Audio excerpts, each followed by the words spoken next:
Hello बच्चों, कैसे सब कोई। मैं उम्मीद करता हूँ आप लोग एकदम स्वस्थ होंगे, अच्छे होंगे।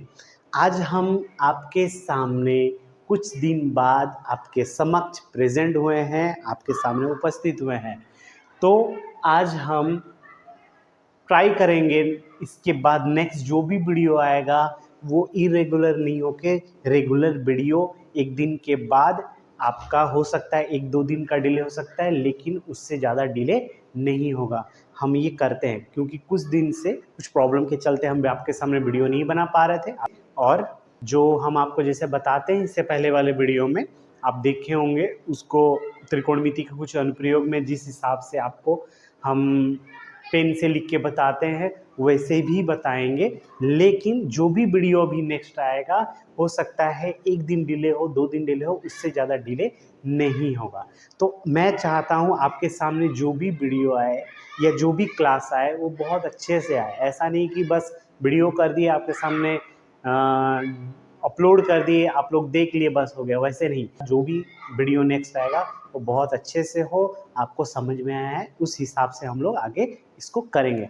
तो आज हम शुरू करेंगे क्लास 10th का चौथा नंबर का चैप्टर, जो है हमारा द्विघात समीकरण। द्विघात समीकरण को हम लोग क्या बोलते हैं? क्वाड्रेटिक इक्वेशन बोलते हैं। हम लोग इससे पहले 9th क्लास में पढ़े होंगे बहुपद के बारे में। बहुपद में हम जानते हैं बहुपद जो भी होता है, जैसे हम एक आपको उदाहरण अगर देते हैं 2x+3, ये एक बहुपद है, ठीक है। यहाँ पे चर क्या हो गया? x हो गया, बाकी पदों की संख्या होगी 1 और 2। तो ये एक बहुपद है। क्या है? ये एक बहुपद है। कैसे जाने? क्योंकि यहाँ पे चर हमारा x है, x के घात में क्या है? 1 है।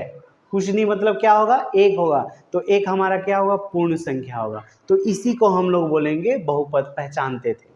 ये अगर आपने वीडियो नहीं देखा है तो आप एक बार 9th क्लास में जाके 9th क्लास वाला बहुपद एक वीडियो छोड़े हैं, एक दिए हैं, वहाँ पे जाके एक बार देख लीजिए तो समझ में आ जाएगा। बस इंट्रोडक्शन देखना है, बाकी आपको प्रश्नावली सब नहीं देखना है, खाली इंट्रोडक्शन देखिए, वहाँ पे आपको पता चल जाएगा बहुपद कैसे पहचानते हैं, कैसा क्या होता है, घात क्या होता है, गुणांक क्या होता है, सभी के बारे में A to Z बताए हैं, ठीक है।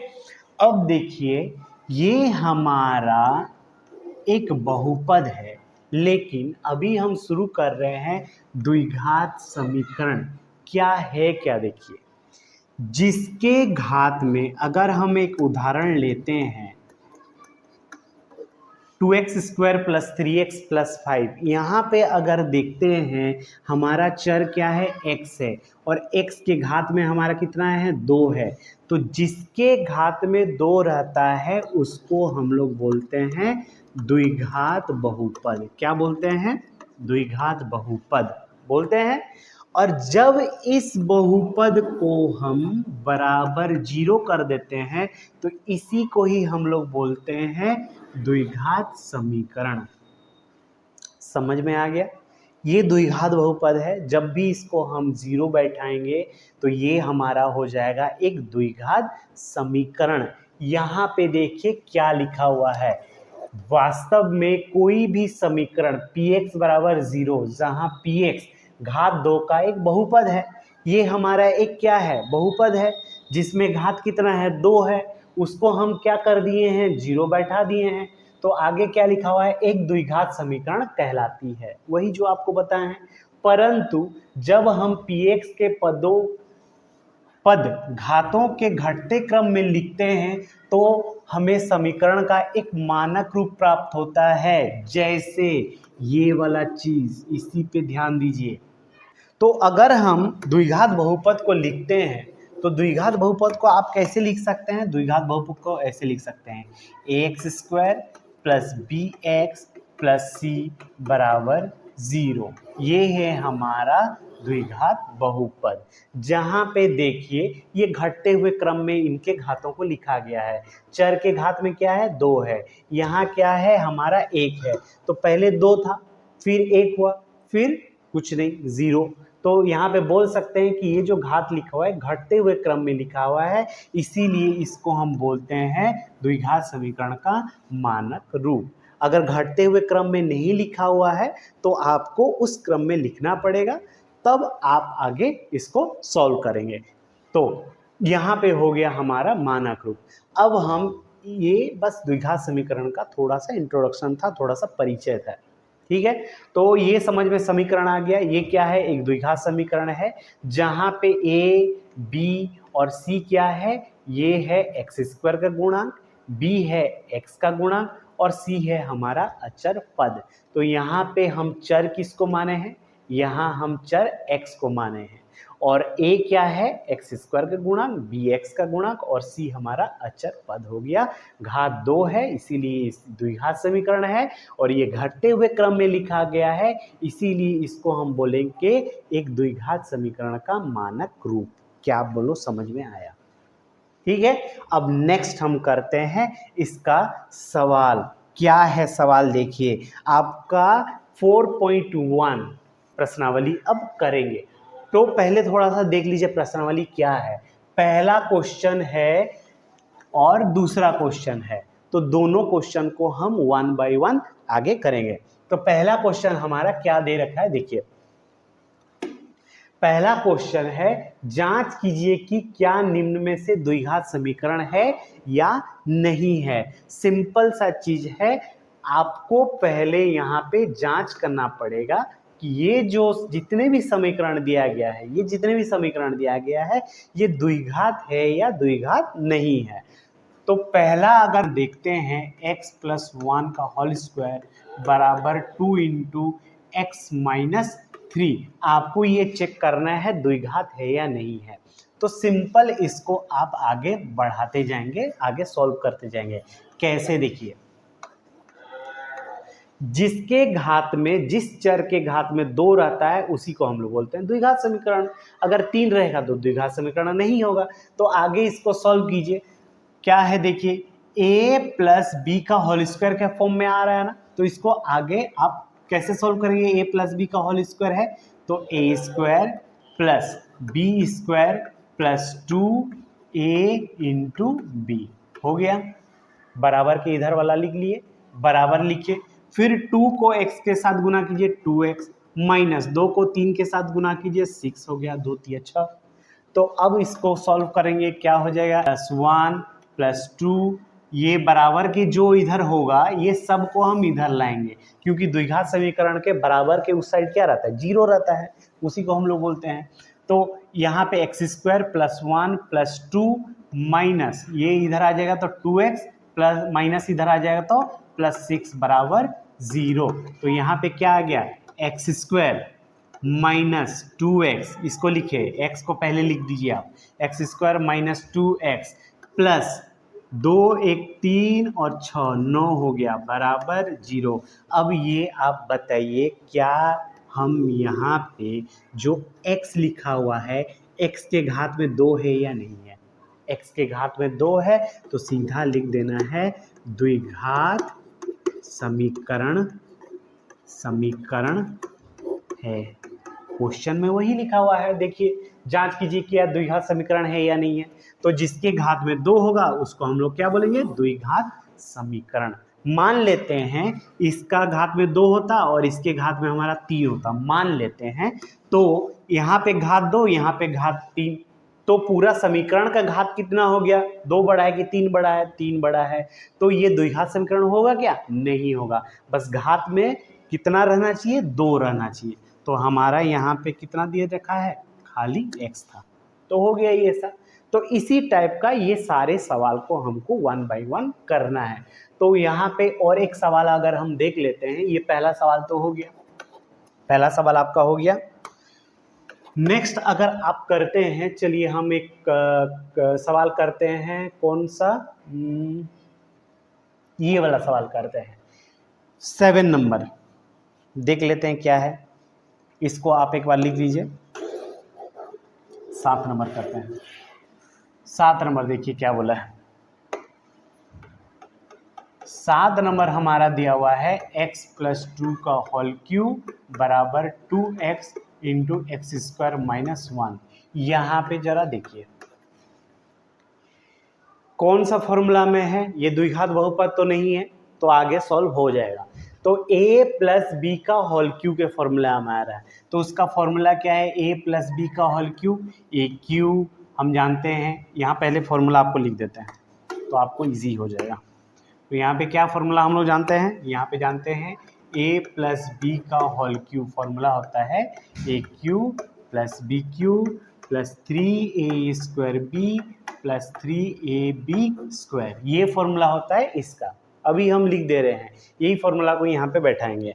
तो देखिए a के जगह में कितना है, x है, b की जगह में कितना है, 2 है, तो बैठा दीजिए बस, x³ प्लस 2q प्लस 3, ये वाला लिख रहे हैं 3a² मतलब x² into b plus 3ab², ये वाला है बराबर, ये बराबर को दिए क्या है, 2x को इसके साथ गुना करेंगे, तो 2x को इसके साथ गुना करेंगे तो क्या हो जाएगा, 2x³ हो जाएगा, 2x को -1 के साथ गुना करेंगे तो -2x हो जाएगा, होगा कि नहीं।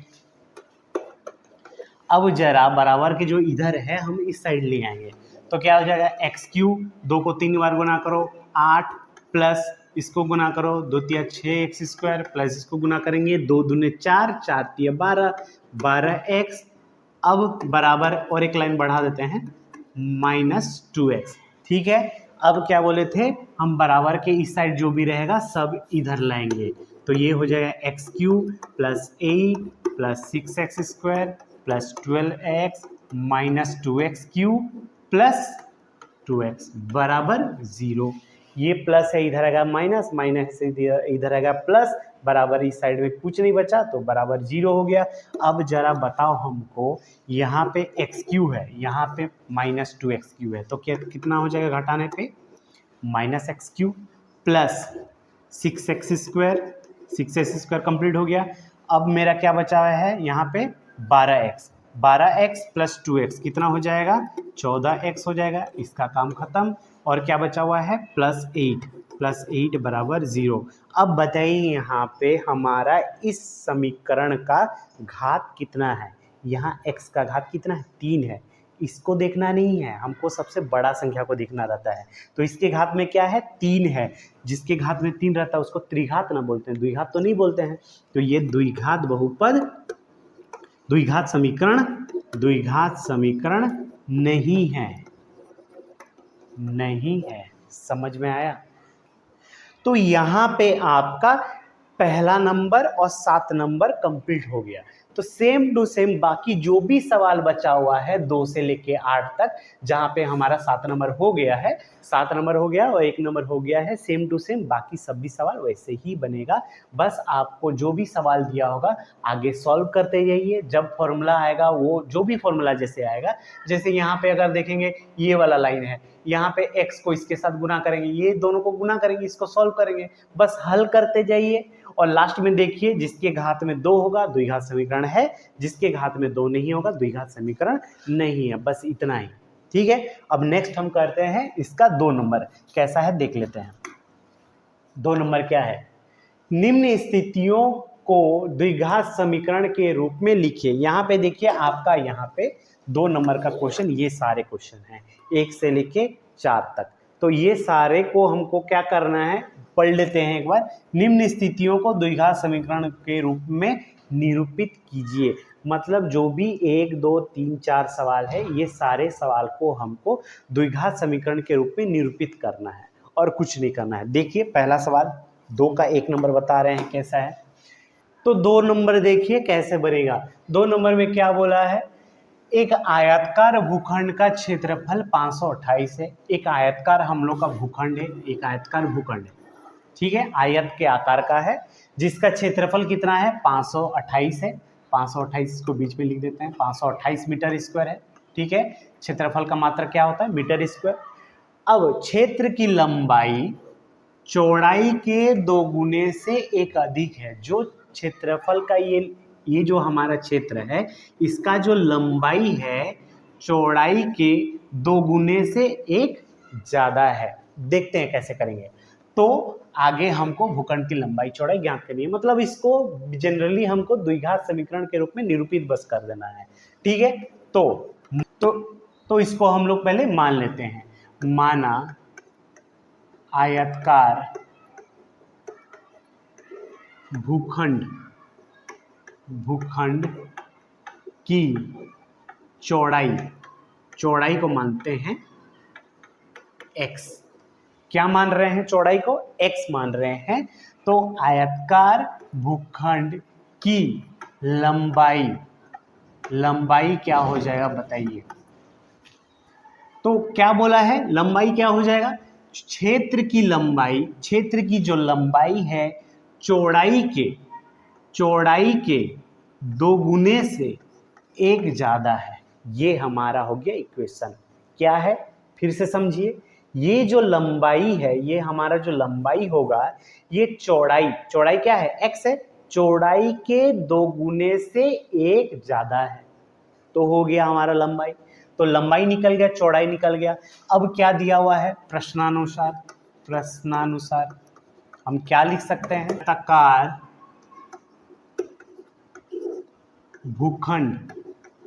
भूखंड का क्षेत्रफल क्या दे रखा है? क्षेत्रफल दे रखा है 528, दिया हुआ है 528 मीटर स्क्वायर।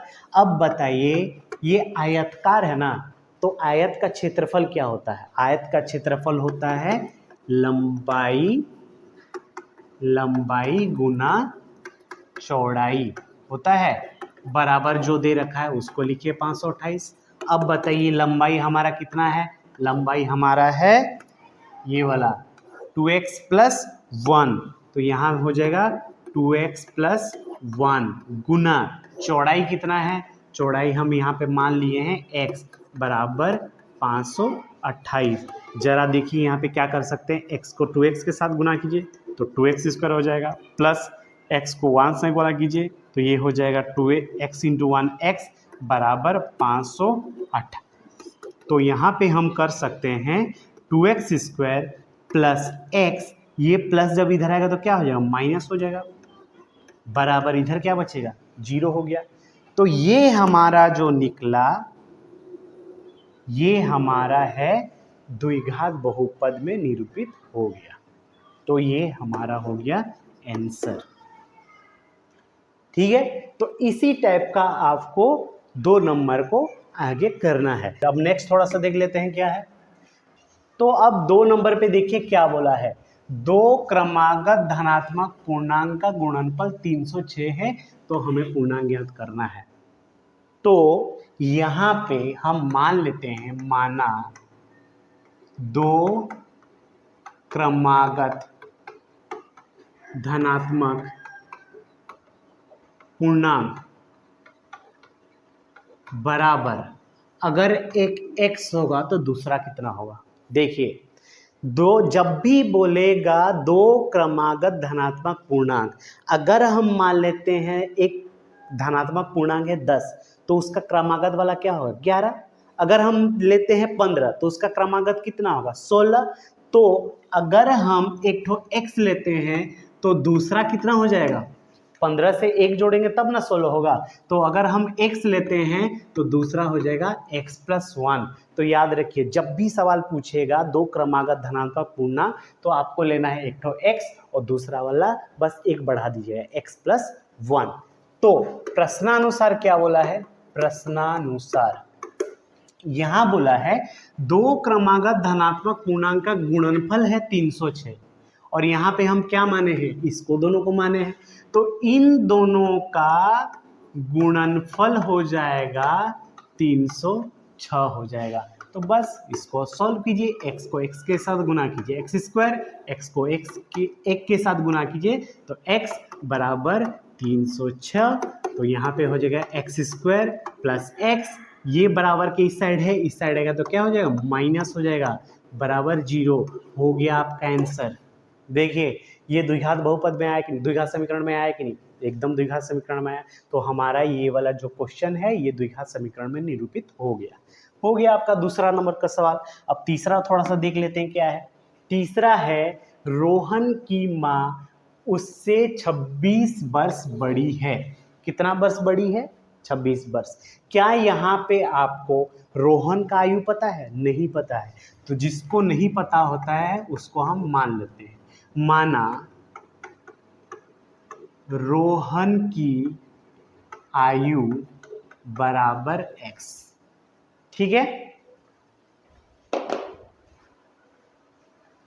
तो उसकी माँ की आयु कितना हो जाएगा? कितना हो जाएगा? देखिए, रोहन की माँ उससे 26 वर्ष बड़ी है। अगर रोहन का आयु x होगा तो उसकी माँ की आयु हो जाएगी x प्लस 26, क्योंकि 26 साल बड़ी है। अगर रोहन की आयु 10 होता है तो उसकी मम्मी की आयु, माँ की आयु कितना हो जाएगा? 36 हो जाएगा। 26 वर्ष बड़ी है इसीलिए, तो x प्लस हो जाएगा हमारा 26। अब उसके बाद क्या बोला है कि आयु का गुणनफल अब से 3 वर्ष पश्चात 360 हो जाएगी। 3 वर्ष पश्चात मतलब 3 वर्ष बाद। 3 वर्ष बाद दोनों का आयु कितना साल बढ़ जाएगा? 3 साल बढ़ जाएगा। तो यहाँ पे लिखते हैं 3 वर्ष पश्चात आयु, 3 वर्ष पश्चात, 3 वर्ष पश्चात यहाँ पे लिख देते हैं 3 वर्ष पश्चात। चलो थोड़ा सा कलर चेंज। रोहन की आयु कितनी हो जाएगी 3 वर्ष पश्चात? x plus 3। तो रोहन की यहाँ लिख दो थोड़ा सा ना, तो यहाँ पे हो जाएगा रोहन की माँ की आयु 3 वर्ष पश्चात कितना हो जाएगा? रोहन की माँ की आयु अभी कितना है? x प्लस 26 है, तो अभी तो 26 है, बस 3 वर्ष बाद कितना हो जाएगा? x प्लस 26 प्लस 3 मतलब x प्लस 29। ये दोनों है इन लोग का वर्तमान आयु। ठीक है, अभी का आयु है। 3 वर्ष पश्चात इन लोग का आयु हो जाएगा x प्लस 3, और यहाँ पे हो जाएगा उसकी माँ की आयु x प्लस 26 है, बस 3 बैल जोड़ दो तो x प्लस 29 हो जाएगा। अब क्या बोला है? अब हमारा यहाँ पे बोला है कि उनका 3 वर्ष पश्चात उनकी आयु का गुणनफल 306 है। मतलब इसको और इसको गुना करेंगे तो किसके बराबर होगा? 306 का बराबर होगा। तो प्रश्नानुसार x प्लस 3 जो हमारा है रोहन का आयु गुना उसकी मम्मी का आयु, माँ की आयु कितनी है? x प्लस 29, इन दोनों का गुणनफल है 360। बस इसको सॉल्व कर दो, आंसर निकल जाएगा। कैसे सॉल्व करेंगे? x को इसके साथ गुना करो तो क्या हो जाएगा? x into x plus 29 plus है प्लस 2 3, तो x प्लस 29 बराबर 360। बेसिक आपको पता है कैसे करते हैं। तो x के साथ ये पूरा को गुना कीजिए, ये पूरा को गुना कीजिए, फिर 3 के साथ ये पूरा को गुना कीजिए तो 360 हो गया। फिर x को इसके साथ गुना कीजिए, एक्स स्क्वायर प्लस x गुना 29 29x प्लस 3 गुना x 3x प्लस 3 गुना 29, तो यहाँ पे लिखिए 3 गुना 29 बराबर 360।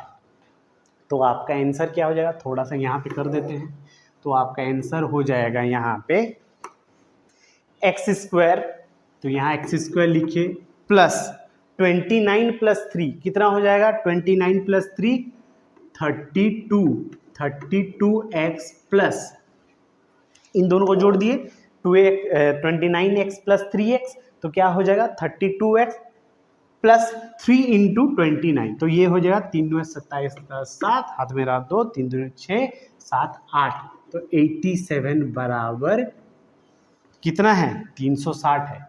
तो यहाँ पे कर दो 360 जगह बराबर हो जाएगा 360। अब जरा देखो x square plus 32x plus 87 minus 360 बराबर 0।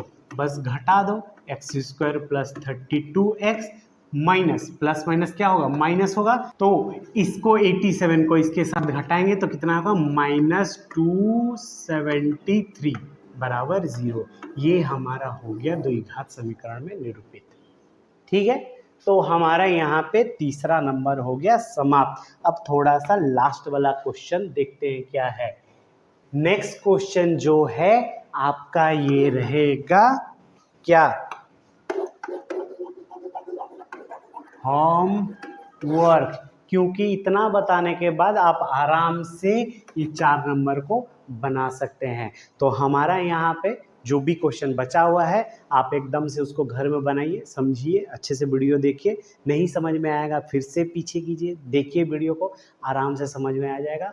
तो क्वेश्चन को करिए, कंप्लीट कीजिए। तो यहाँ पे हमारा क्लास 10th का प्रश्नावली 4.1 हो गया कंप्लीट। नेक्स्ट हम आते हैं 4.2 लेके द्विघात समीकरण क्लास 10। जय हिंद, सी यू, बाय बाय।